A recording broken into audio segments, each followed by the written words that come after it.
असां घणे क़दुरु पंहिंजी वीडियोज़ में घर जे रंधिणे में मौजूद मसालनि जे फ़ाइदनि बाबति ॿुधाईंदा रहंदा आहियूं, जन बाबति तमामु घटि माण्हुनि खे ख़बर हूंदी आहे। इन सां गॾु दालचीनीअ जी चांहि जा फ़ाइदा बि ॿुधाया आहिनि त कहिड़ीअ रीति दालचीनीअ जो काढ़ो नज़ले, ज़ुकाम ऐं खंघि लाइ फ़ाइदेमंद साबित थींदो आहे। दालचीनी जे काढ़े में लौंग, नंढा फोटा, सुंढ ऐं थोरे मिक़दार में चांहि जी पती तोड़े माखी इस्तेमालु करे सघिजे थी।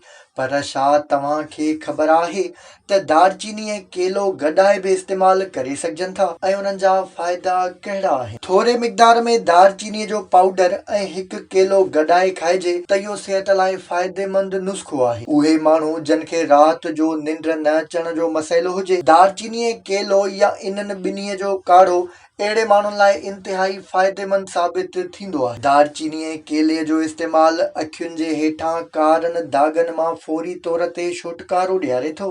हिक केले जी पेस्ट ठाहे उन में दालचीनीअ जे पाउडर जी चपटी विझी चमचीअ सां खाइजे त दिमाग़ खे राहत ऐं ताक़त मिलंदी आहे, जेका मुदाफ़ियती निज़ाम समेत जिस्म जी मुख़्तलिफ़ ताक़तुनि जा रस्ता खोले थी। केलो ऐं दालचीनी पेट जे मसइलनि लाइ बि फ़ाइदेमंद हूंदा आहिनि।